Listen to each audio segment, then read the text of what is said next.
전능하신 하나님 감사합니다. 우리가 함께 기독교 교리 전반을 아는 클래스에서 훈련을 하고 있습니다. 우리에게 주어진 교리들을 현재 관점에서 살펴보며 우리들도 더 하나님과 교회를 알아갈 수 있도록 은혜를 베풀어 주옵소서.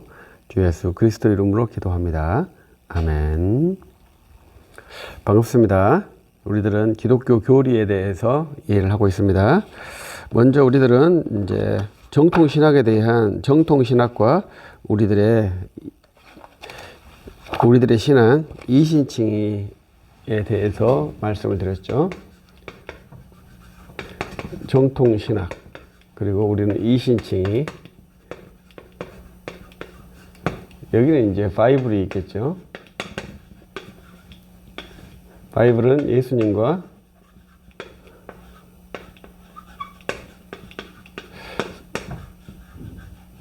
사도들이 있습니다. 정통신학 때 이것이 계승되었고 이신칭의 때 다시 계승되었다. 이런 것이 제가 이해하는 방식이고, 이신칭의 계열, 그러니까 우리가 1517년 10월 30일 오늘이네요.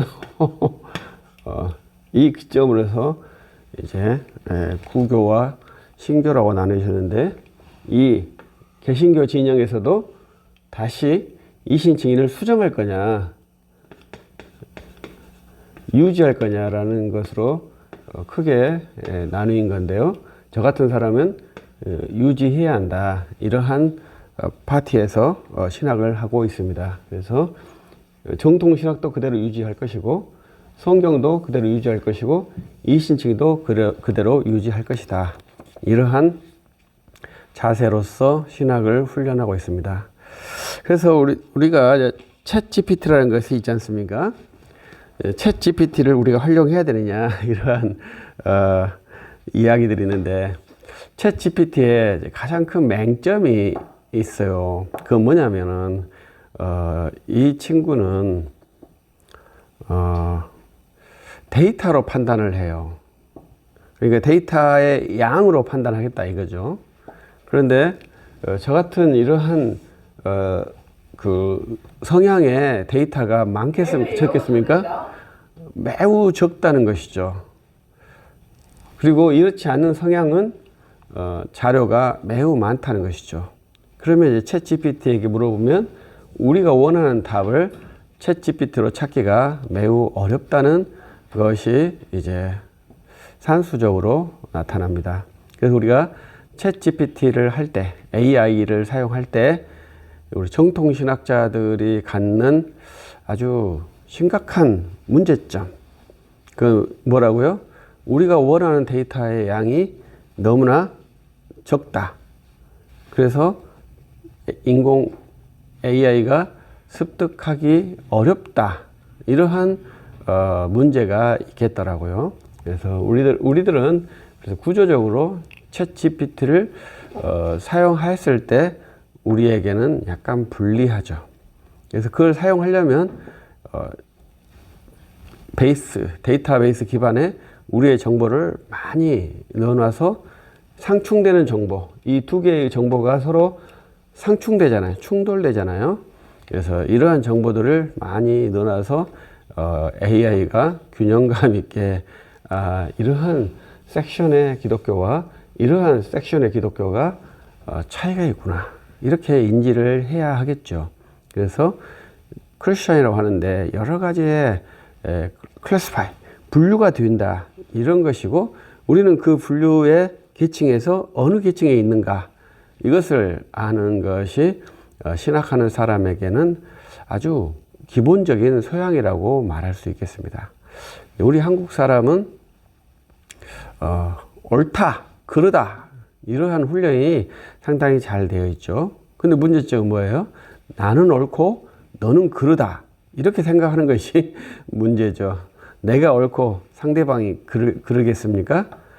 그럴 수는 없죠. 내가 옳을 수도 있고 그럴 수도 있고, 상대방이 그럴 수도 있고 옳을 수도 있고, 우리는 한 가지 사건의 양면성과 다면성을 갖고 있는 그러한 인간이에요. 내가 옳다고 하는 절대성을 갖고 있지 않습니다. 그래서 이러한 인식들을 잘 해줘야 클래스파이, 분류를 할 수가 있죠. 장로교가 완전히 옳겠습니까? 그러지 않죠. 그러면 감리교가 완전히 틀렸겠습니까? 그러지 않죠. 그래서 우리가 이러한 자세에서 훈련을 하는 것이죠. 그래서 그 훈련들을 꾸준히 하면서 결국은 모든 크리스천의 목표, 예수 그리스도께로 나아간다. 이러한 목표를 우리들이 정확히 설정하고 간다면 이제 우리들이 어떻게 행동을 할 것인지, 내 행동의 결과가 타당한지 부당한지, 그래서 이것을 통해서 하나님께 영광을 돌려야 할지 아니면 하나님께 회개를 해야 될지, 이러한 결과들을 산출해낼 수 있겠죠. 그래서 우리들이 이 공부를 한다고 하는 것은 하나님을 정확하게 그리고 또 풍성하게 아는 과정이거든요. 그래서 이 과정 속에서 저를 만났는데요. 제가 가지고 있는 정보는 좀 특이하다 이렇게 생각을 하면서 여러분들과 같이 쉐어를 하고 있어요.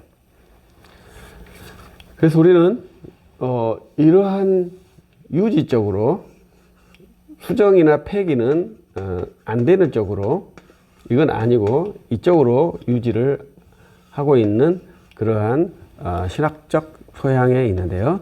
이것은 이제 크게 두 가지가 나와 있어요. 그래서 자유의지에 대해서, 자유의지를 인정할 것이냐, 절반만 인정할 것이냐, 인정하지 않을 것이냐 했을 때 우리는 이쪽에 있죠. 그 다음에 계시에 대해서, 우리가 앞에서 말했죠. 계시가 계속되느냐, 중지되어 있느냐. 우리는 여기에 있죠. 이러한 신학적 분류가 나와요.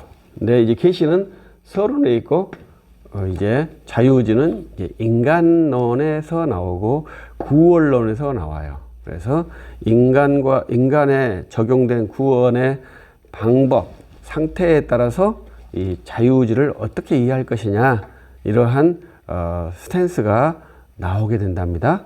그래서 사람에게는 의지가 있다는 것인데, 이 의지가 하나님과 만났을 때 어떠한 자세와 현상이 발생하는가, 이러한 것에 대해서 이제 우리는 전적 무능하고 전적으로 부패하다 이렇게 말하고, 이거에 대해서 루터라는 사람은 솔루션을 십자가를 져야 한다 이렇게 말했고, 칼빈은 자기를 철저히 부정해야 한다 이렇게 표현을 했어요.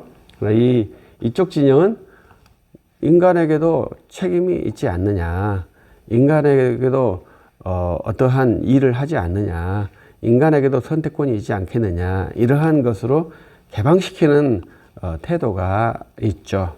그래서 우리들의 이 전적 부패의 근원은 루터의 십자가 신학에 있다.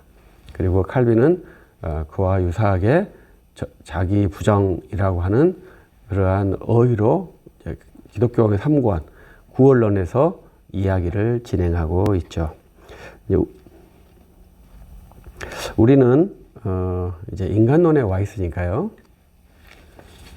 신학에서는 서론했고요. 그 다음에 신론은 하나님론이라고도 하죠. 왜? 신과 하나님은 동의어니까요. 이것은 한자어, 이것은 한글. 그 다음에 우리는 인간론에 와 있습니다. 그 다음에 이제 가면 이제 기독론. 기독론은 또 그리스도라는 것 같죠? 왜? 기독과 그리스도가 같은 말이니까. 그 다음에 구원론, 교회론, 종말론. 그래서 이런 식으로 이제 진행을 해서 우리의 클래스를 마치려고 합니다. 지금 현재 우리는 이 위치에 와 있죠. 그래서 인간론에 대해서 한번 생각을 이야기를 한번 해보려고 합니다.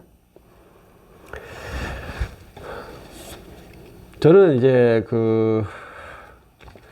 말을 좀 연구한다 이렇게 생각도 해요. 그것이 좀 궁금한 사람이에요. 그래서 제가 궁금했던 것은 왜 사람은 밥을 하루에 3끼를 먹을까 이런 거였어요. 다 궁금하죠. 그런데 3끼를 먹는데 아침, 낮, 저녁 이렇게 먹지 24시간을 3으로 나눠서 8시간마다 균등하게 밥을 먹지 않아요. 그래서 그것도 특이하지 않습니까? 원래 합리적이라면 24를 3으로 등분해 가지고 8시간마다 규칙적으로 먹는 것이 그것을 규칙적이라고 생각하는데, 이제 낮에 아침에 뜰 때 아침, 해가 중천했을 때 점심, 해가 질 무렵에 저녁 이렇게 밥을 먹고 해가 진 뒤로는 밥을 안 먹는 그러한 우리가 섭생 구조를 가지고 있는데 왜 그럴까요? 알지 못합니다. 그런데 이제 그것이 인류 보편적인 가치죠.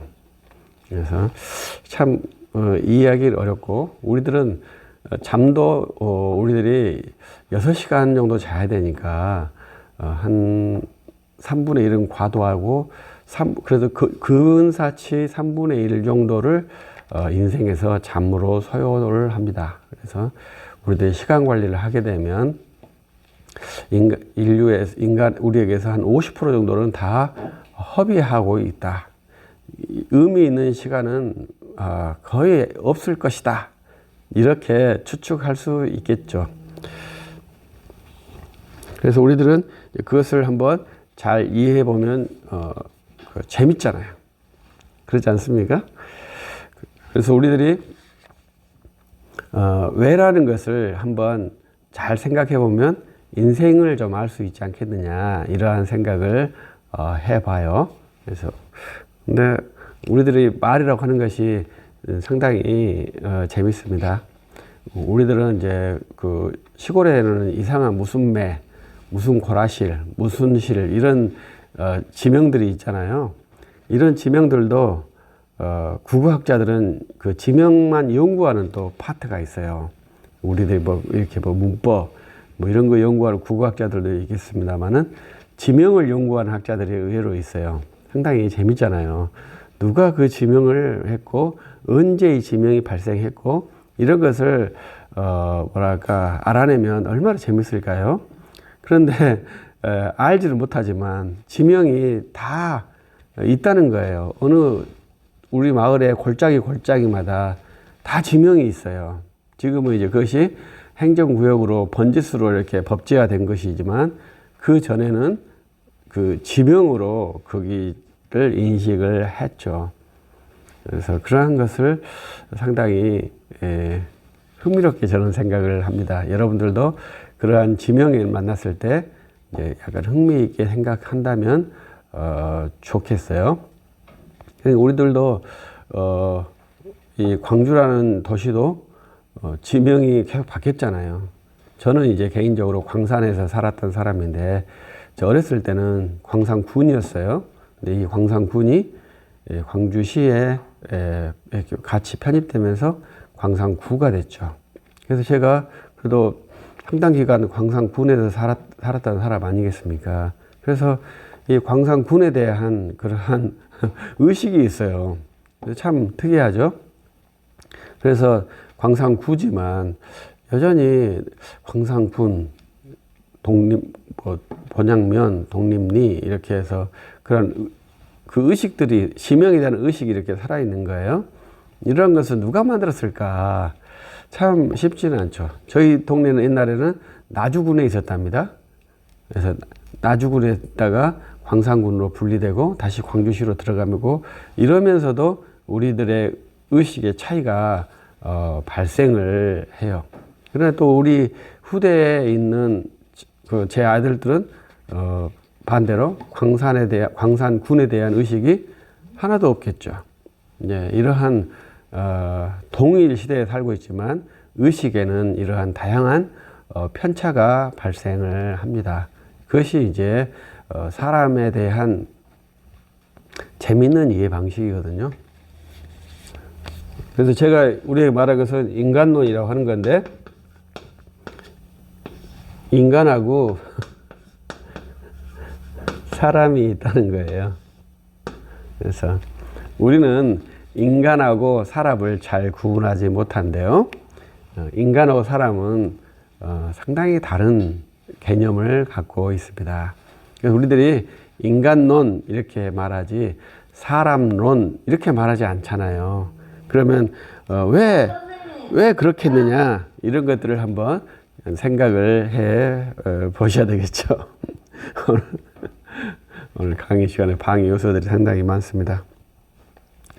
자, 그래서 인간과 사람에 대해서 분류를 한번 해서 우리는 인간론을 배우고 있다. 사람론을 배우고 있지 않다. 이렇게 생각을 하시면 좋겠습니다. 그래서 그러면 인간과 사람이 어떻게 다를까요? 일단 사람은 우리 한국말이고요. 인간은 한자어죠. 그래서 이것을 한자 인간을 한자어로 하면 사람 사이가 됩니다. 그래서 우리들의 말은 상당히 외래어들이 많이 있어요. 그래서 사회나 이런 것들이 다 외래어거든요. 우리나라 말이 아니에요. 사람은 진짜 우리나라 말이죠. 인간도 본래부터 있었던 우리나라 말이죠. 그러나 신학, 철학, 사회 이러한 말들은 상당히 고대어지만 본래 우리 말은 아니에요. 이러한 언어 차이들을 우리들이 깊게 생각하면서 학문을 하는 것이 상당히 중요하죠. 그래야 이제 우리들의 의식 속에서 있는 것인지 아니면 우리들의 의식 밖에서 들어와 있는 외래적인 것인지 이러한 것들을 이제 판단할 수 있거든요. 그래서 우리들이 이제 가치들을, 의미들을 창출하는 그러한 하나의 인격체가 될 수 있습니다. 그래서 인간과 사람의 차이점은 뭐냐면 사람은 그냥 저가 사람이지 않습니까? 제가 사람이겠습니까? 인간이겠습니까? 저는 혼자 있으면 사람이죠. 그러나 혼인도 했고 자녀도 있고 또 여러분과 이렇게 교제도 하잖아요. 그러면 제가 뭐가 되겠어요? 인간이 된다 이 말이죠. 그래서 인간은 사람과 함께 살 수 있으면 저는 인간이라고 생각을 해요. 그래서 사이간자를 썼다. 그래서 이제 고대의 우리 조상들이 이 사람, 이 사람과 인간, 사이간자를 쓴 이거에 대한 차이점. 사람은 어떻게 살아야 되는가? 사람은 사람과 함께 살아야 한다. 이러한 개념으로 사람과 인간을 구분했다. 저는 이제 그렇게 상상을 해봐요. 그래서 우리들은 가끔 인간이 되라, 에라 인간아 이렇게 하는 그러한 이것이 비속어입니까? 일상어입니까? 아니면 욕되게 하는 말입니까? 욕인데 상당히 인격적인 욕이라고 봐야 되겠죠. 인간이 되지 못했다 이 말이잖아요. 인간이 된다는 것은 사람과 사람이 원활하게 관계를 하는 것이 인간이다. 이렇게 정의를 해보아요. 그러면 우리는 인간인데 이 인간을 지금 어디서 배우고 있나요? 신학에서 배우고 있다는 것이 이제 차이점이죠. 신이라고 하는 것은 하나님론이지 않습니까? 하나님을 아는 지식에 뭐가 들어가 있어요? 인간을 아는 지식이 들어가 있다. 이렇게 되니까 이것이 서로 상충된다. 왜 이게 인간이 신학의 범주에 들어가야 되나?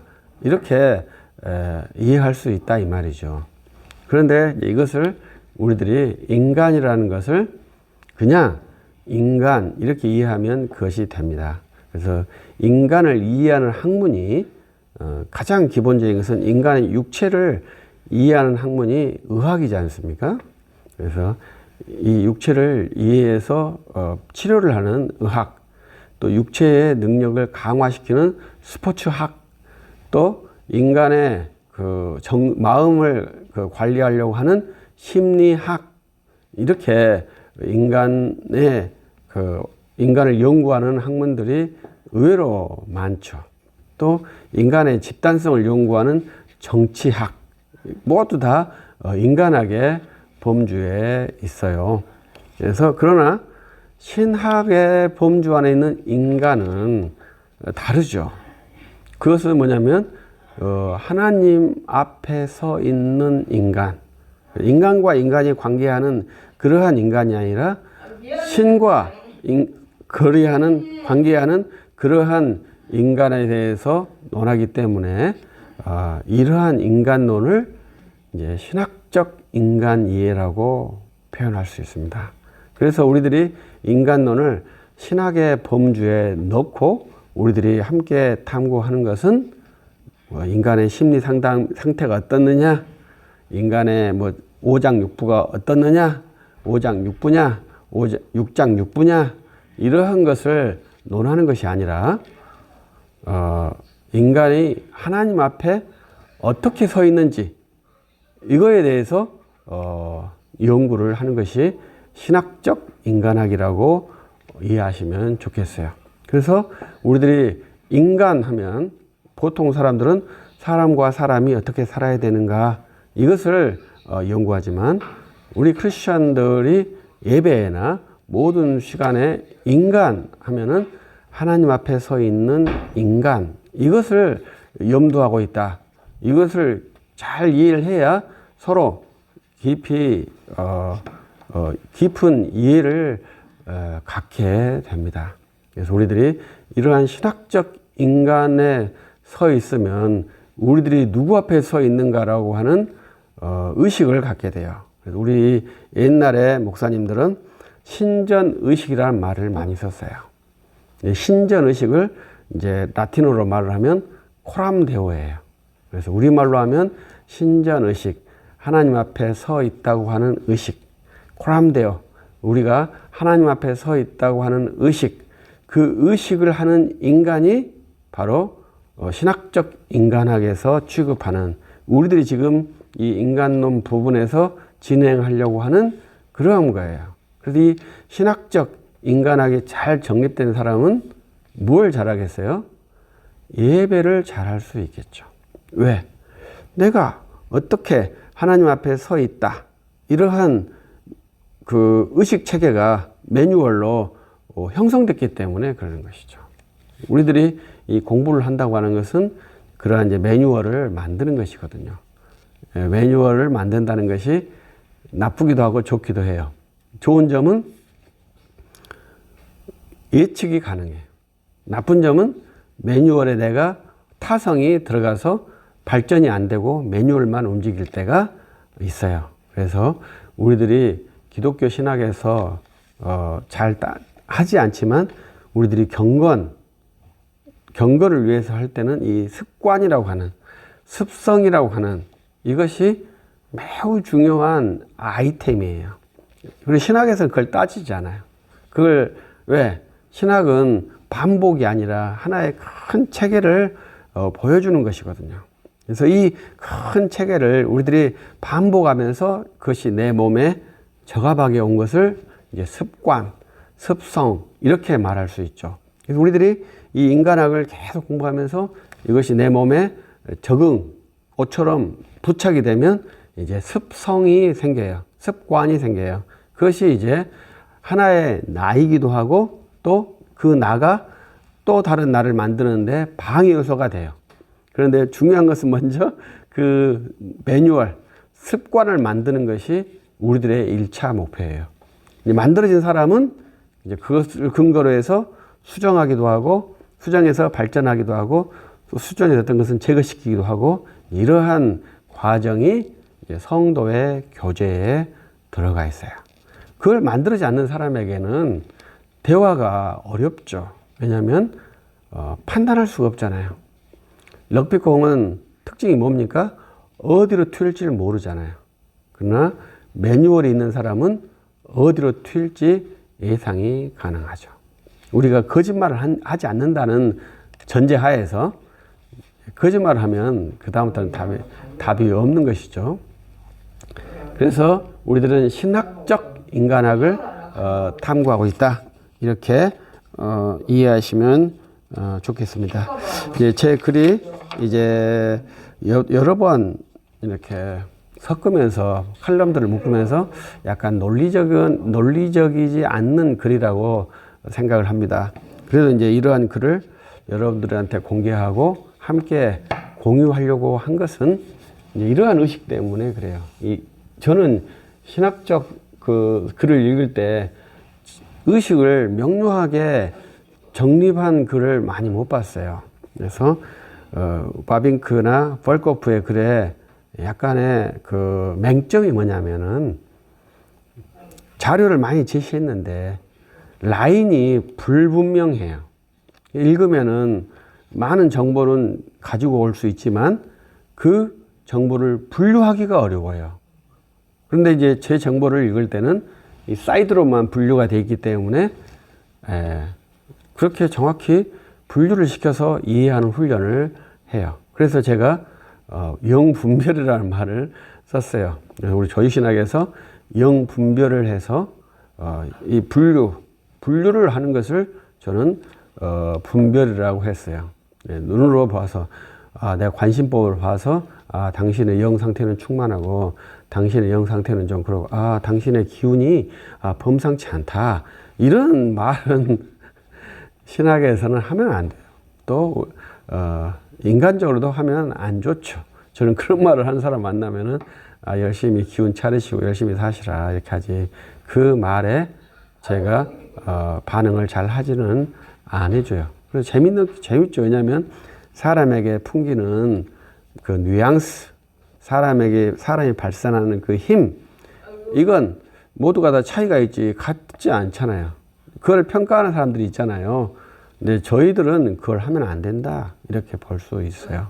그것을 이제 잘 이해를 해줘야죠. 우리들은 아주 구체적인 그 신학의 아는 지식의 내용을 분류를 하고 있습니다.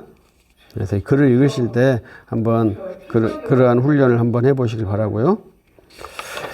그래서 우리 모두가 다 사람에 대해서 잘 이해하지는 못했답니다. 그래서 지금 고대로부터 지금까지 철학에서는 사람을 이해하는 학문이지 않습니까? 근데 이해하는데 실패를 했어요. 그렇지만 이제 합의가 뭐냐, 사람의 가치를 계속 높이는 쪽으로 합의가 된 것 같아요. 우리 기독교 신학은 사람의 가치를 전적 부패, 전적 무능으로 사람의 가치를 낮추는 것으로 생각을 해요. 우리는 사람의 가치를 낮추겠습니까? 높이겠습니까? 우리는 신학에서는 하나님의 영광을 위해서 신학을 하지 않습니까? 그 영광과 인간에도 영광이 있는데 이 하나님의 영광과 인간의 영광을 비교하면 되겠냐, 이러한 자세가 우리 자세예요. 그러니까 인간의 자유의지가 없다고 하는 거예요. 하나님의 영광과 우리 영광을 비교할 수 없다는 태도인 거죠. 그러나 다른 것들은 비교할 수 있지 않느냐, 사람도 그 의지가 있고 행동을 하는데 왜 비교가 안 되느냐, 이렇게 이의를 제기하는 것이 고대로부터 지금까지 쭉 유지되어 왔고, 지금은 이제 그 경쟁이 안 돼요. 왜? 이것이 대다수를 차지하고 있기 때문에, 자유의지를 하는 사람들이 대다수를 차지하고 있기 때문에 경쟁이 안 되는 상태예요. 그러나 저 같은 사람은 그래도 자유의지가 아닌 루터와 칼빈의 신학, 이신칭의 신학, 정통신학, 이것이 이제 성경의 가르침이라고 생각하고 신학을 하고 목회를 하고 복음을 전도하는 사람이죠. 그래서 여러분들도 그러한 분류에서 서기를 저는 바라면서 이 강의를 하고 있어요.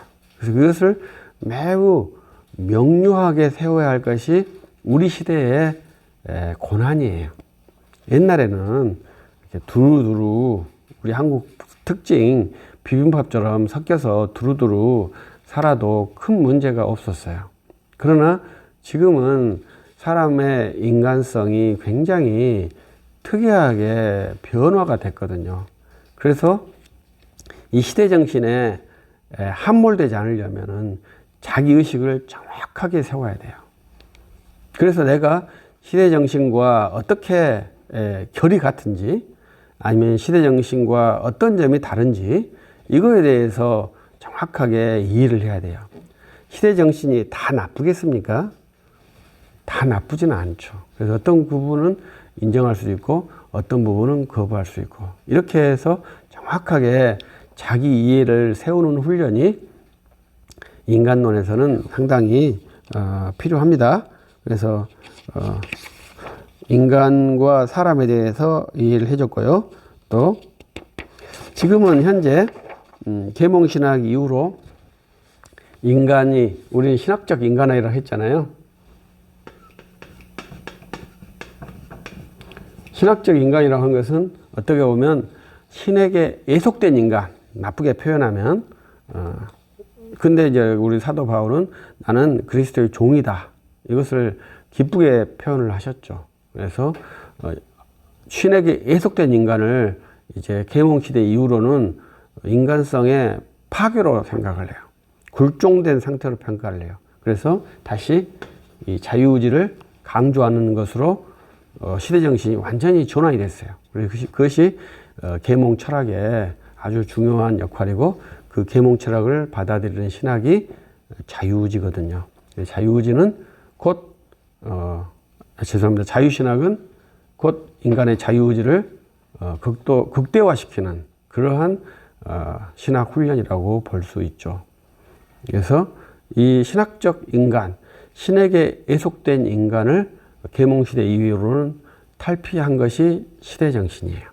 그래서 이 시대정신을 저는 좋아하지 않죠. 그러나 이제 1960년대 오면서 시대정신이 다시 바뀌었죠. 그래서 이제 신에게 애속에서 탈피한 인간들이 이제 모든 그 권위에서 자유가 됐지 않습니까? 그 자유의 상징이 뭐겠어요? 성해방이라고 하는 것을 구현시켰죠. 그래서 이제 동성애가 합법화되는 것이 시대정신이 되었습니다. 우리 한국에서는 동성애를 극렬하게 반대하고 있는 것이 우리 교회의 하나의 특징인데요. 그것은 시대정신을 반대하기 때문에 우리들이 어쩌면 거룩한 투사처럼 느낄 수도 있어요. 그러나 시대정신은 그 큰 아젠다가 있고 또 우리들이 진짜 해야 될 아젠다도 있다고 생각을 해요. 근데 우리들은 이제 성의 거룩성, 순결성을 지키는 것도 매우 중요한 위치라고 생각합니다. 그러나 뭐 동성애가 죄다 뭐 이런 것보다도 성의 순결성, 성의 순수성을 유지하는 것이거든요. 그리고 그보다 더 중요한 것은 우리들은 생명의 존중성입니다. 생명을 존중하는 훈련을 해야 돼요. 우리 사회에서 생명 존중을 위해하는 시대정신이 낙태를 합법화하는 것이죠. 그래서 이제 우리나라가 인구 감소라고 하는데 그래도 낙태가 상당히 많이 시행되는 것 같아요. 불법이지만. 그래서 낙태만 되지 않아도 인구 감소가 완화될 수 있다고 할 정도로라고 하더라고요. 그래서 이 낙태의 심각성은 우리 크리스찬들이 매우 심각하게 생각을 해야 할 사안이에요. 성의 순결성도 매우 중요하죠. 그러나 생명을 파괴하는 낙태는 더 위험하지 않을까 이러한 생각이 들어요. 그래서 우리들이 신학적 인간이라면 하나님과 나와 관계에서 내가 지금 무엇을 민감하게 생각하고 무엇을 덜 민감하게 생각해야 하는 그러한 이제 그것도 이제 클래스파이, 분류, 우선순위, 1, 2, 3, 4 이렇게 하는데 우리 한국 교회는 특이하게 동성애를 제 1번으로 삼았는데 1번으로 삼기에는 너무 아젠다가 쉽죠. 좀 고난도의 아젠다를 1번으로 삼아서 우리들 그 아젠다를 이루기 위해서 정진하는 것이 상당히 우리 사회 운동으로서는 좋겠다, 이러한 생각이 들어요. 그래서 이러한 신학적 인간학, 그래서 하나님 앞에 선 인간이 어떻게 행동할 것인가, 이러한 것이 이제 기독교 윤리에 관련이 되어 있죠. 그래서 뒤에는 이제 그런 말씀을 배치를 해 두었고요. 신학적 인간학에서 제 1번 명제는 죄라는 명제입니다. 그래서 죄라는 명제를 우리들이 잘 이해를 해야 되죠. 그래서 근데 우리들은 특이하게 이 죄와 악 두 개를 잘 구분을 못하는 것 같아요. 그래서 저는 죄와 악을 구별을 했는데 제가 아는 목사님도 죄와 악을 구별을 했더라고요. 근데 저하고 거꾸로 개념은 비슷해요. 그런데 언어 배치가 거꾸로 되어 있어요. 저는 어떻게 생각하냐면 악을 행동할 때 발생하는 의식을 저는 죄라고 저는 표현을 하거든요. 근데 그 목사님은 죄를 행동할 때 발생하는 양상이 악이다, 이런 식으로 표현을 했을 거예요. 왜냐하면 이 죄와 악이 개념은 비슷하지만 전혀 다른 개념이거든요. 그래서 이 악을 버리라, 이렇게 말씀을 했죠. 그런데 우리들은 또 어찌될 때는 죄를 제거해야 한다, 이러한 표현도 하기도 해요. 근데 정확한 표현은 악을 억제하고 죄를 제거하고, 이러한 표현이 좀 더 정확하겠죠. 그래서 악을 행동하면 그 행동에 따라서 내가 의식하게 되는 가치가 죄라는 것이죠. 그런데 현재 우리들에게는 그 죄를 일반화시켜 가지고 악을 행동했는데 죄의식이 없도록 하는 사회구조가 되었답니다. 그것이 이제 법으로 이제 의식을 바꾸는 것이기 때문에 제가 그런 걸 싫어하거든요. 자연법은 우리 성법으로 만들어서 자연법을 바꾸지 말라는 거예요. 이게 법적인 원리에서 제가 드리는 말씀이에요. 남녀가 혼인하는 것은 자연법인데 이것을 남자와 남자, 여자와 여자가 혼인할 수 있다, 이렇게 자연법을 거스르는 방식으로 법제화하는 것이 부당하다는 거예요. 그러면 이제 우리들이 옛날 가졌던 악에 대한 의식이 변화가 발생을 해요. 그러면 이 악을 행동했을 때 뭐가 발생하지 않아요?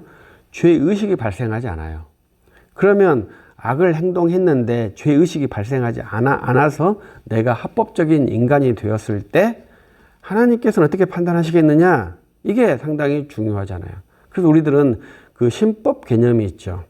결국은 우리들이 판단하는 이 가치, 사회적 통념으로 판단하는 가치와 하나님께서 판단하는 가치가 괴리가 되었을 때 그것은 뭐 사회적으로야 의롭고 사회적으로야 정당하다, 이렇게 생각할 수 있지만 우리는 내세의 삶, 내세에 들어가기 전에 영원한 심판에 대한 인식이 있기 때문에 그 심판을 의식하기 때문에 우리들이 이 사회법을 준수하는 것도 매우 중요하지만 그 하나님의 법정에서 의롭게 될 그러한 하나님의 법, 신법에 대해서 매우 민감하게 생각을 하는 것이 신학적 인간의 특징이에요.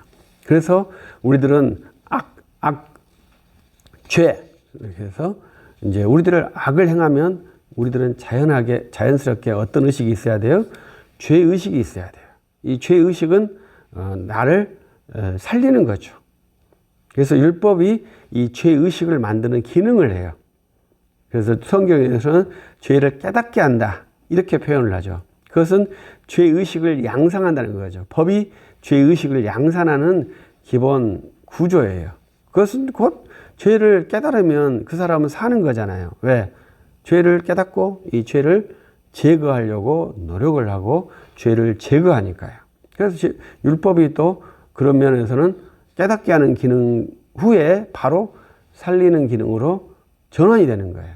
그래서 이것을 루터는 명확하게 율법은 죽이는 기능이다. 복음은 살리는 기능이다. 이렇게 이분법적으로 나누질 않았어요. 그런데 이제 후대에 그것을 이분법적으로 나누면서 이제 나누니까 논리적 한계가 발생하는 것이거든요. 그러면서 많은 논란이 발생했고 그것이 또 자유의지 논쟁인데 답이 나왔느냐? 답이 안 나왔어요. 왜? 서로 주장을 양보하지 않았어요. 그래서 신학적 토론에서 매우 어려운 것은 서로 주장을 양보하지 않는 거랍니다. 그러면 누가 오르냐? 결국은 오래 산 사람이 이길 거 아닙니까? 누가 오래 살았겠어요?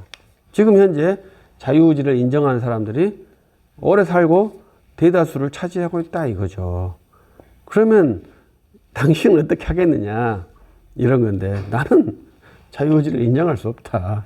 나는 루터와 칼빈의 가르침에 선 그러한 사람으로서 하나님의 불변성, 하나님의 절대 주권을 강조하는 그러한 크리스찬이고 그러한 사역자로 서고 싶다.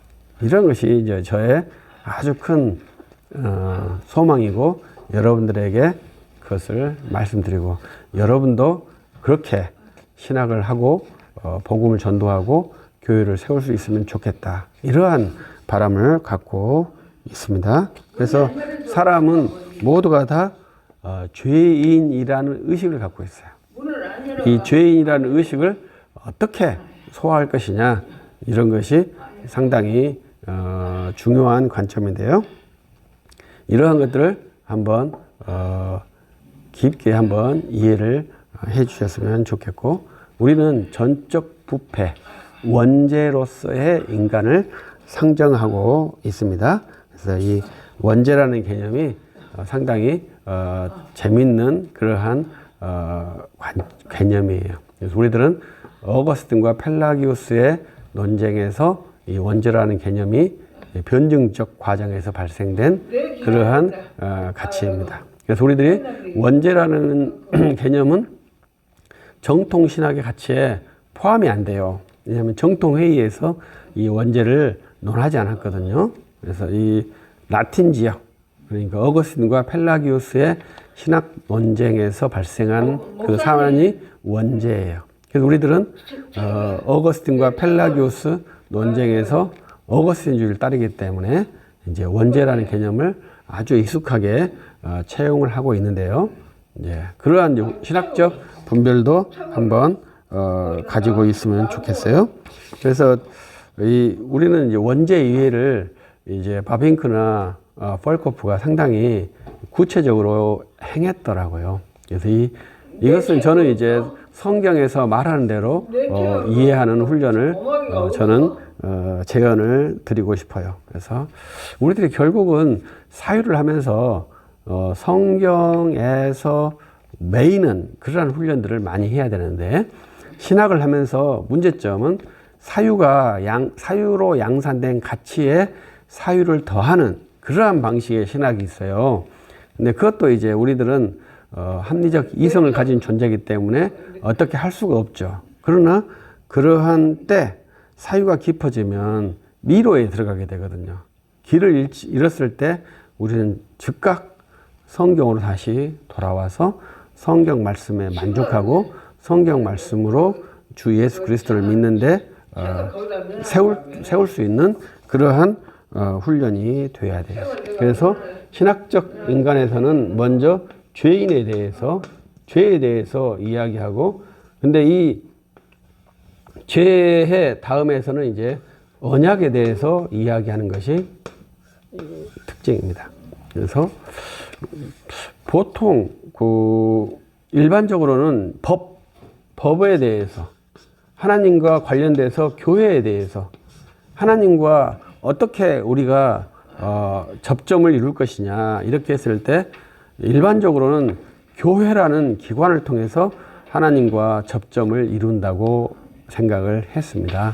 그런데 우리 개혁파는 특이하게 언약이라고 하는 메커니즘을 도입해서 성경의 어휘를 도입해서 하나님과 관계하는 그러한 관계를 도식을 시켰어요. 이 교회와 언약에 대해서 우리들이 하나 민감하게 생각을 해야 될 것인데, 저는 이제 언약신학을 굉장히 좋아하는데, 이 언약신학이 발달되면서 나오는 그러한 맹점이 있더라고요. 그것은 결국은 하나님과 접점하는 방식에서 결국은 교회라는 기관이 약화되는 거예요. 우리들이 하나님 만나는 장소는 교회거든요. 그런데 이 하나님 만나는 장소가 교회라는 것이 아니라 이것이 어떻게 보면 삶 속으로 이동하는 그러한 좀 부당한 이해를 많은 사람들이 갖게 돼요. 여러분도 하나님은 교회뿐만 아니라 세상 어디 곳에나 만날 수 있다 이렇게 생각하시죠. 그것은 뭐 틀렸다고 말할 수는 없지만 우리들이 공적인 만남이라는 개념을 잘 이해를 해야 돼요. 그 공적인 만남이라는 것은 반드시 교회에서만 이루어지게 되어 있습니다. 그 이해를 정확하게 하지 않는다면 우리들이 교회의 가치가 훼손되는 거예요. 저는 교회의 사역자로서 교회의 가치가 훼손되는 것을 매우 좋아하지 않습니다. 어떤 사람들은 교회가 중요하냐, 예수님이 중요하냐 이렇게 비유도 해요. 교회가 중요하겠습니까? 예수님이 중요하겠습니까? 여러분은 무엇이라고 하시겠어요? 당연히 예수님이 중요하다 이렇게 말씀을 하시겠죠. 그것이 너무나 당연한 말씀이니까요. 그런데 손을 때리면 손이 아프다고 말합니까? 머리가 아프다고 말합니까? 그걸 잘 아셔야죠. 그걸 어떻게 분리해서 교회와 예수님을 분리해서 표현을 하는 것 자체부터가 문제가 있는 거예요. 교회가 아프면 예수님이 아픈 겁니다. 머리와 몸의 관계잖아요. 그런데 그걸 구분해서 띄울 수 있다고 생각하는 자체가 문제죠. 이 땅에는 교회가 없을 수가 없는 그러한 사회 구조예요. 반드시 교회가 존재해요. 예수님만 존재하는 것이 불가능해요. 좀 외람된 표현입니다만은 그것은 주님의 방식이기 때문에요. 주님께서 자기 피로 교회를 사셨기 때문에 그래요. 그러면 이 교회를 굉장히 중요하게 되는데 이 언약을 통해서 모든 일상생활에 하나님과 동행하는 방식을 추구했단 말입니다. 근데 그게 나쁘지는 않잖아요. 그런데 문제는 그걸 하다 보니까 이 사람이 교회의 기능에 대해서 제가 볼 때는 약하게 생각하는 것 같아요. 교회의 기능이 약화되면 앞에 우리가 표현했던 코람데오 기능도 약화돼요. 이런 것들은 우리 강대상의 높이에서도 제가 나타난다고 말해요. 옛날 우리 60년대 강대상은 상당히 될 수 있는 대로 높게 하려고 했죠. 근데 지금은 강대상을 될 수 있는 낮게 하려고 하죠. 무험하게도 2층, 3층에서 강대상을 내려보는 구조도 우리는 아주 기쁘게 허용하고 있죠. 근데 그것이 이제 어떤 신전 의식에 대해서 우리들이 깊게 생각을 해봐야 합니다. 그래서 이 저는 언약신학을 굉장히 좋아하는데, 이 교회의 관계에서는 그러한 문제가 있다. 그래서 우리들이 성경도 마찬가지예요. 성경을 굉장히 강조하면 교회의 기능이 약화되더라고요. 그래서 저는 복음 선포를 강조하는 그러한 사람이에요. 선포된 복음을 강조해요. 그래서 강단에 선포되는 목사의 설교를 제1가치로 말씀을 해요. 그래서 그 설교를 들을 수 있는 인간이 곧 크리스찬이에요. 근데 우리들은 거룩한 생활을 하는 사람을 크리스찬으로 보잖아요. 근데 저는 목사의 설교를 듣고 들은 사람을 크리스찬의 1번 가치로 제언을 해요. 그것은 좀 특이하잖아요. 그래서 여러분들도 그렇게 생각해 주면 좋겠어요. 크리스찬이 뭐냐? 크리스찬은 주일날 예배당에서 설교하는 목사의 설교를 듣고 그 설교의 내용을 이해할 수 있는 사람이 크리스찬이에요. 또 이해가 안 됐을 때 이해하려고 노력하는 사람이 크리스찬이에요. 그 설교를 이해하지 못하면 신학도 이해하지 못하고요. 성경도 이해하지 못하고요. 교회도 이해하지 못해요. 이제 우리 사모님들도 목사님의 설교를 이해하지 못했다고 한다면 교회를 이해하지 못하는 거죠. 또 주님도 이해하지 못하는 것이고 당연히 신학도 이해하지 못하게 되는 것이죠. 그래서 목사의 설교를 잘 이해를 해야 돼요. 그래서 뭘 할 수 있어야 돼요? 이해하면 그 다음에 나오는 과정이 질문을 하는 거랍니다. 이해 못하면 질문을 못해요. 이해 못하는데 질문하는 것은 답을 안 해줘도 돼요. 그러나 이해했는데 이해해서 하는 질문은 반드시 답을 해줘야 돼요. 왜냐하면 그것은 말하는 사람이 교정될 수도 있고 말하는 사람이 그 질문하는 사람을 풍성하게 해줄 수도 있어요. 그래서 이제 우리들이 이해하는 훈련이 매우 중요한데 우리들은 기본적으로 성경을 이해할 수 없어요. 또 책도 이해할 수 없어요. 이해할 수 있는 것은 현재인 나와 동일한 시간과 동일한 공간에서 이렇게 말하는 사람의 그 말은 이해할 수 있어요. 그래서 그것을 이제 가장 쉬운 거니까요. 그걸 이해를 해야 되죠. 성경은 가장 최종 단계로 어려운 거예요. 그래도 우리들이 계속 성경 읽는 훈련을 하는 것은 훈련이지 결정체가 아니거든요. 그래서 언약을 우리가 말하는데 언약에서 제가 이 언약을 쭉 공부하면서 느낀 것이 교회라는 기능이 약화되는구나 이러한 것이에요. 그래서 이 언약 개념 가지고 우리들이 치열하게 싸우고 있잖아요. 논쟁을 하잖아요. 즉 언약 개념이 엄청나게 많이 분화가 돼 있어요. 그래서 우리들이 언약을 좋아해요. 이렇게 한마디로 통합해서 당신 언약을 좋아합니까? 나도 언약을 좋아하니 우리는 같이 언약을 좋아하는 사람이군요. 이렇게 말할 수가 없어요. 왜냐하면 분별이 안 되잖아요. 분별을 해야 돼요. 그래서 언약을 크게 몇 가지로 제가 분별을 시켜놨어요. 그래서 2가지 언약이냐, 1가지 언약이냐. 언약이 조건적이냐, 무조건적이냐. 이런 것이 아주 기본적인 언약의 이해에 있어요. 그래서 여기에는 이제 칼 발트는 하나의 언약만 주장을 해요. 근데 우리 웨스트민스터 신학 고백서에서는 2개의 언약을 주장을 해요. 그리고 이제 19세기에 와서 하나의 언약을 더 추가를 하죠. 그 17세기에 그것이 이제 구원 협약이라고 하는 영원전에서 하나님과 하나님 간의 언약을 체결까지 말을 해요. 그러면 언약이 3개가 되거든요. 그래서 언약은 하나님과 하나님께서 맺은 언약, 삼위일체 간에, 그리고 그 하나님과 사람이 맺은 언약, 이렇게 2가지로 나누는데 이 2가지의 사람이 형태가 죄 없는 아담과 맺은 언약이 있느냐, 이것이 이제 우리 신학에서는 매우 중요한 논의점이라요. 왜?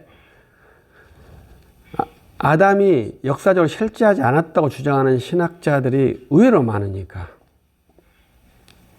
아담이 하나님께서 흙으로 만든 아담이 실제로 존재했겠습니까? 존재하지 않았겠습니까? 그런데 많은 사람들은 존재하지 않았다고 생각을 한답니다.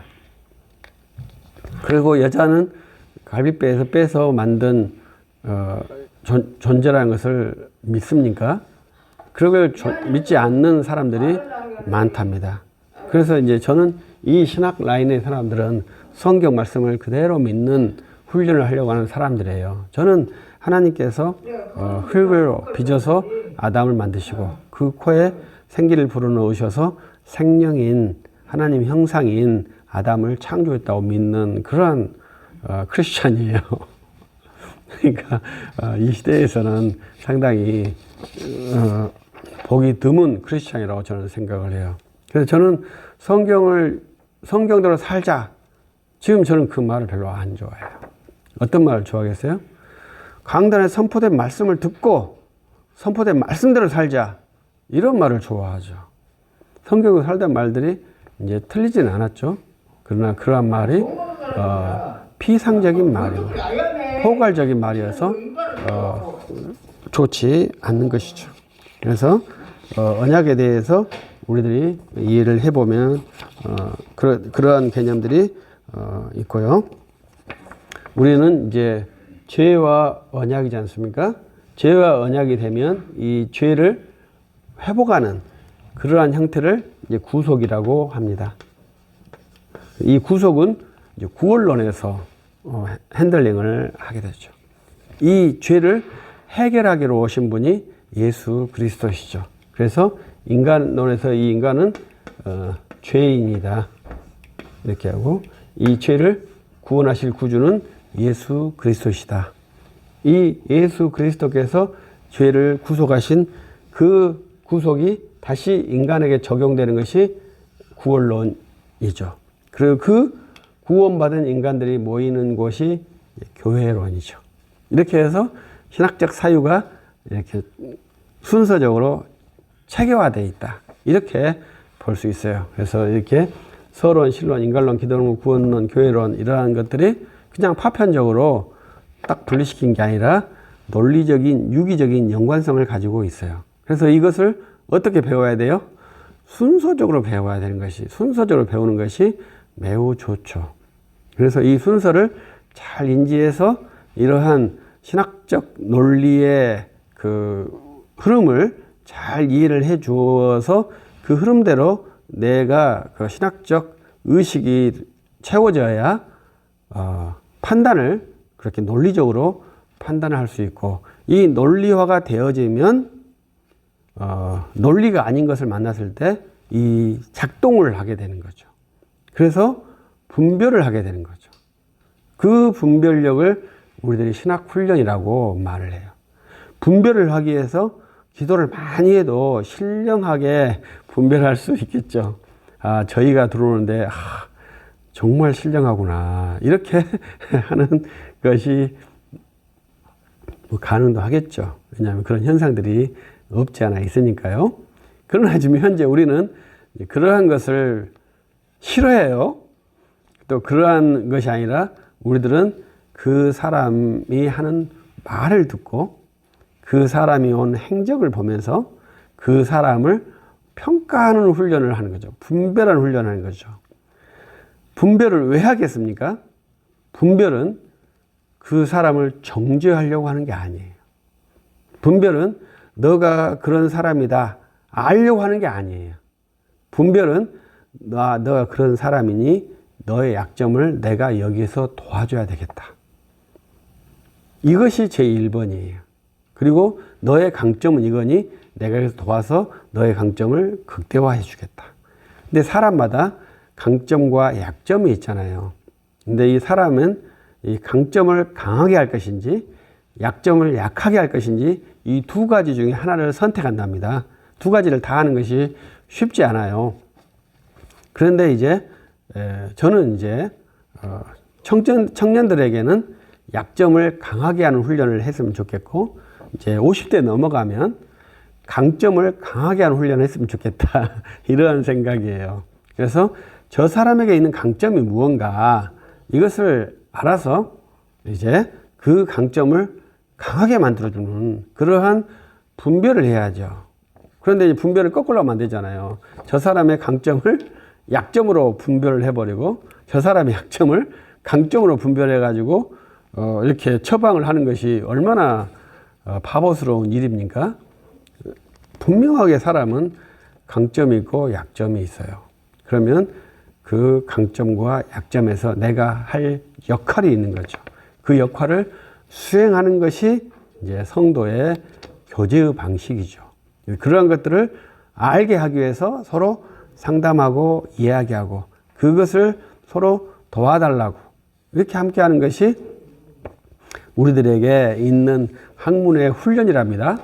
그래서 공부를 하는 것은 결국은 저는 신학을 하는 것은 분별을 하기 위해서 한다. 이것은 리더의 덕목의 제1번이 분별이에요. 리더의 덕목에는. 그래서 반드시 교회의 지도자들은 분별력을 갖고 있어야 되고 냉철한 분별력, 냉철한 행동 이러한 것들이 필요한 것이 리더의 덕목이죠. 리더가 흥분하면 되겠습니까? 안 되겠습니까? 리더는 절대 흥분하면 안 돼요. 그래서 리더에게 뭐가 없어요? 눈물도 없어요. 리더가 눈물이 없는 것을 비인간적이라 생각하면 안 돼요. 리더에게는 눈물이 존재하지 않아요. 왜? 냉철하게 판단을 해야 되기 때문에 감정이 흔들리면은 판단을 할 수가 없잖아요. 그래서 리더가 굉장히 고독한 일을 하는 거예요. 그래서 우리들은 그 일을 하기 위해서 그 고독, 그 어려운 난관을 극복하기 위해서 고도의 학문화를 하고 있는 거예요. 이 과정이 이제 고도의 학문화는 아니지만 그러한 예비적인 과정이라고 봐야 되죠. 그래서 고도의 학문화를 통해서 우리들이 서 있게 되는 것이 하나의 특징입니다. 그래서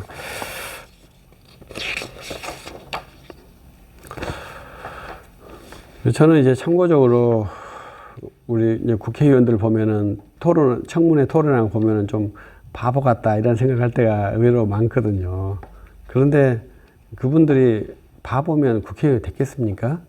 얼마나 똑똑한 사람들입니까? 그 똑똑한 사람도 우리 눈에 보기에는 형편없이 보일 때가 있는데 우리처럼 일반적이고 형편없는 사람들을 다른 사람이 볼 때는 얼마나 형편없이 보겠습니까?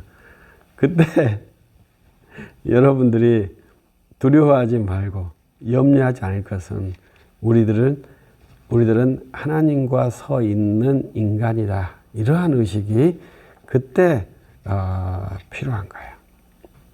그래서 우리들이 국회의원 또 저렇게 말하네.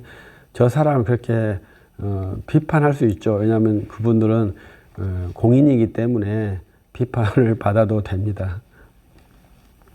그런데 얼마나 탁월한 우리나라의 베스트 오브 베스트들이 거기에 들어가 있고 그분들에게 얼마나 많은 세비를 투자해가지고 우리나라를 운영하고 있습니까?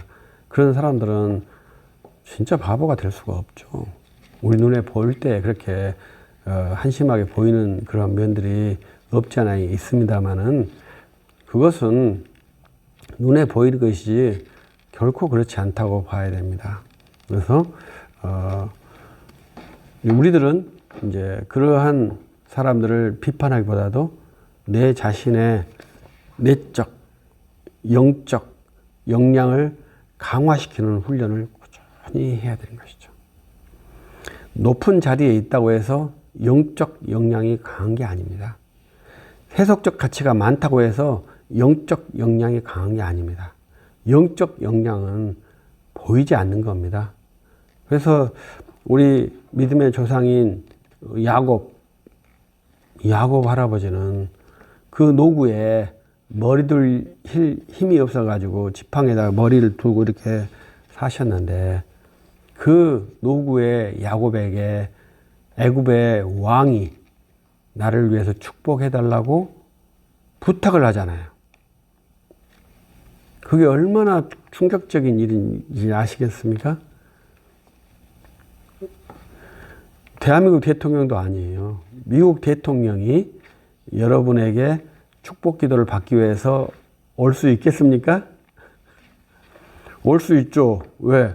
신령하면은 오죠. 왜 안 오겠습니까? 옵니다. 왜냐하면 사람은 모두가 다 무엇을 위해서 움직여요? 이익을 위해서 움직입니다. 그 이익이 안 되기 때문에 안 오는 것인데, 우리는 그 이익을 단순하게 세속적 가치로 평가하기 때문에 문제가 되는 것인데, 우리는 세속적 가치로 우리를 전혀 평가하지 않습니다.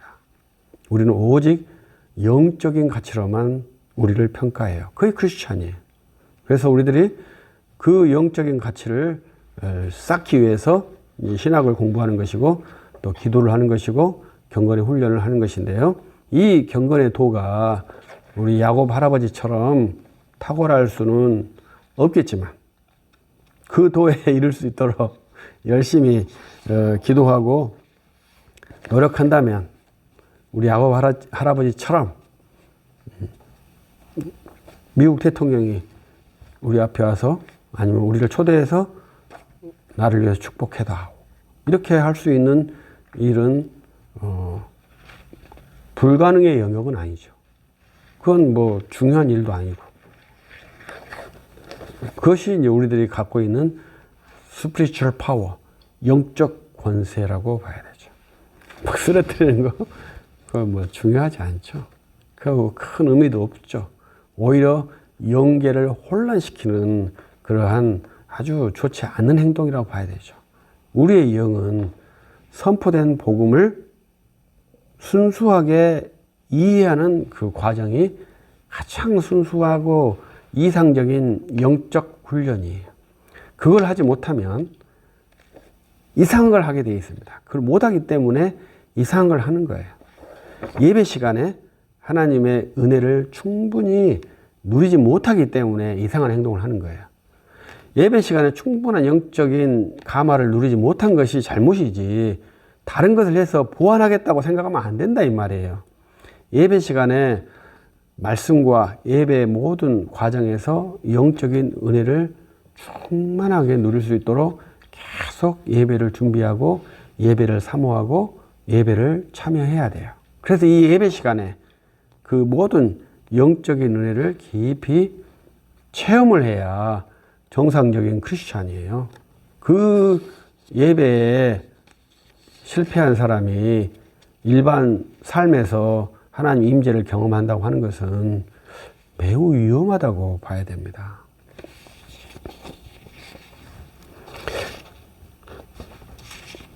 그리고 창조 타락 구속이라고 하는 그런 구도에 대해서 제가 이제 이의를 제기했는데, 창조 타락 구속 하니까 문제점이 하나 있다는 거예요. 제가 봤을 때 그건 뭐냐면은 회개가 약해진다는 거죠. 회개. 우리는 회개가 구원론에서도 그걸 계속 말할 수 있겠습니다만, 회개가 상당히 중요하거든요. 그런데 우리 신학 구도에서 지금 회개가 많이 약해졌잖아요. 그 이유 중에 하나를 우리의 시간 이해를 창조 타락 구속으로 하는 그러한 구도로 신학을 사유하면 회개가 약해지겠다, 이러한 제 반성이 있어서 거기에다가 타락이 있으면, 죄가 있으면 뭐가 있어야 된다? 심판을 받아야 된다. 심판을 받은 후에 구속이 된다. 이것이 매우 중요한 훈련이죠. 이건 구원론에서도 그러한 훈련이 돼요. 왜? 우리들이 그 옛날에 밀양이라고 하는 영화가 있었어요. 저는 이제 또막또막 봤는데, 그 영화가 상당히 우리 기독교의 구원의 메커니즘을 오해한 영화예요. 오해시킨 것은 우리가 당사자죠. 그러나 그 회개를 하나님만 회개하면 너도 나는 자유다, 이 개념을 그 밀양에서 보여주는데, 우리는 그런 회개 방식을 취하지 않습니다. 우리는 하나님께 회개하는 것이 제1번이지만 그 당사자에게도 반드시 사죄, 회개를 해야 되고, 그 사죄의 회개는 그 당사자가 수용할 때까지 하는 겁니다. 내가 했기 때문에 내 사죄를 받아라, 이게 요구할 수가 없는 거예요. 그러면 2차 가해가 되는 거잖아요. 요구한다는 것은 그 피해자가 마음이 편할 때까지 계속 회개를 해요. 이러한 경험은 일본 목사님들과 교제할 때 저에게 우리 팀에게 우리가 한국을 침략한 것에 대해서 사죄한다 그렇게 말씀하시더라고요. 그래서 제가 아니 저는 당신들은 나를 침해한 적도 없고 나는 당신들과 함께 그리스도 안에 형제라고 생각한다. 그런 말 하지 마라. 이렇게 제가 말씀을 드렸거든요. 그랬더니 그 일본 목사님께서 그건 맞는데 그 회개가 당신들이 다 용납했어도 우리가 다시 그 죄를 반복하지 않기 위해서 우리는 회개를 계속해야 한다. 이렇게 말씀하시더라고요. 그래서 그 회개라는 것이 상당히 무서운 것이라고 봐야 되겠죠. 그래서 우리들이 회개가 없는 기독교는 상당히 무서운 겁니다. 이런 것들을 우리들이 잘 이해를 해 주셔야 돼요. 근데 창조, 타락, 구속 이렇게 하니까 그 안에 심판이 없기 때문에 회개가 좀 약해졌다. 이렇게 제가 분석을 해서 이 글에 넣은 것이고요. 또 마지막에는 이제 그리스도의 문화관이라는 것을 여기다 넣어놨어요. 문화는 그 일반 계시 영역이거든요. 인간론에서는 그 예수 그리스도께서 나오기 이전이잖아요. 그래서 문화관, 아까 말했듯이 기독교 윤리관, 이것은 일반 영역이에요. 일반 계시 영역이에요. 일반 계시 영역을 어떻게 우리들이 보아야 할 것인가 했을 때 우리들은 그 문화 속에 적극적으로 참여해야 한다. 그리고 적극적으로 활동해야 한다. 이러한 것이 우리 그 개혁신학에 있어요. 그런데 그 참여하는 방식은 상당히 절제되고 친절하고 온유하는 기독교 방식으로 해야 되겠죠. 근데 우리들이 이번에 10월 27일 날 했던 그 행사는 절제의 방식이 아니잖아요. 우리의 위력을 과시하는 방식이죠. 그래서 이러한 방식은 기독교 방식은 아니라고 생각을 해야 되겠죠. 기독교 방식은 항상 절제되고 정중하고 이러한 표현들을 해줘야 되는데 인간의 소통 방식에 항상 이상으로만 가지 않는다. 이러한 현실적인 문제 때문에 이제 그러한 좀 극약적인 처방을 했다고 볼 수 있죠. 그래서 우리들이 그러한 것에서 이것이 좋다. 우리가 보여줬다. 승리했다. 뭐 이러한 태도는 이제 오히려 우리들에게 위해적인 그러한 모습이고요. 세상 사람들이 볼 때도 쟤들은 우리와 똑같은 방법으로 의사결정을 하려고 하네? 이렇게 생각을 하는 것이 아니겠습니까? 우리들은 영적인 방식으로 또 매우 공손하고 절제된 방식으로 우리들의 의사결정 구조를 이루어야 합니다. 그것이 이제 크리스천의 문화의식.